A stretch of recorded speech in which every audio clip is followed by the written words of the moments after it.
4 estacions estan perfectament delimitades, jo diria esplèndidament delimitades. Després voldria donar les gràcies primer a l'Adrià Marquilles, que sempre ha col·laborat amb nosaltres, sempre ens ha facilitat tot. Després també donar les gràcies, evidentment, al Correllengua per haver dedicat aquest any al Correllengua en el Pare i a tots vosaltres, clar, per ser aquí. Avui us podria dir que és un dia estrany per mi. És estrany perquè és un dia trist i al mateix temps també és alegre. És l'aniversari d'una absència. Ahir va fer 19 anys que el meu pare es va morir. I aquest any l'absència és doble perquè la meva mare només en fa 2 mesos que es va morir. Llavors, esclar, és un dia trist per aquesta circumstància, però també és un dia alegre perquè esteu tots aquí, a les portes de la seva casa natal, li veniu a oferir un homenatge, això vol dir que és un reconeixement, després 19 anys després de la seva mort, vol dir que encara se'l recorda per la seva actitud de defensa de les nostres llibertats nacionals, a ser un defensor de la nostra llengua, de la nostra cultura i de la nostra nació. Entre els papers que va deixar vaig trobar unes quartilles en les quals ell explica la seva obra i també li explica com li agradaria ser recordat. I això és el que us vull llegir.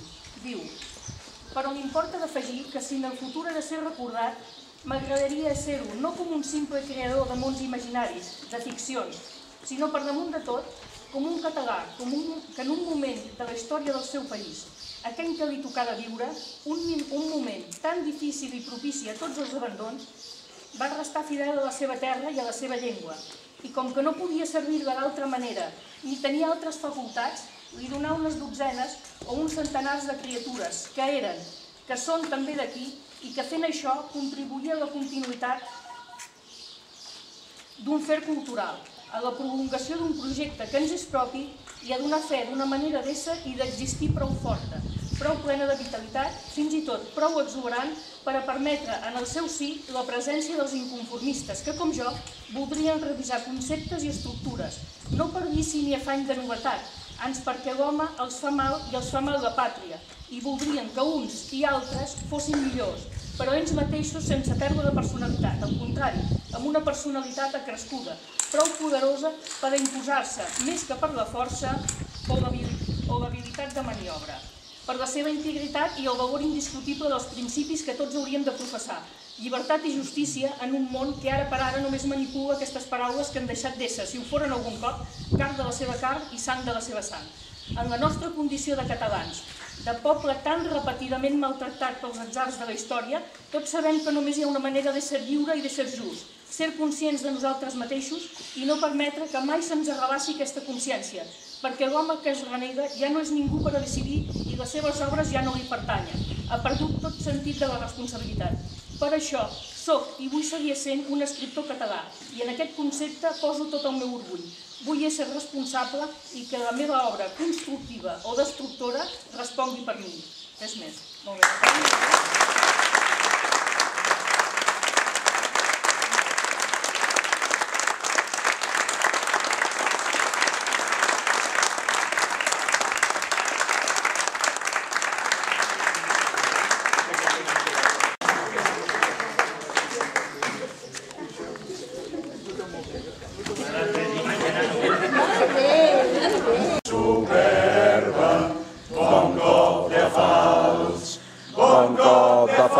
Defensors de la terra, bon cop de fals. Ara és hora, segadors, ara és hora d'estar alerta, per quan vingui un altre juny.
veure com tens massa llarg. Guapa.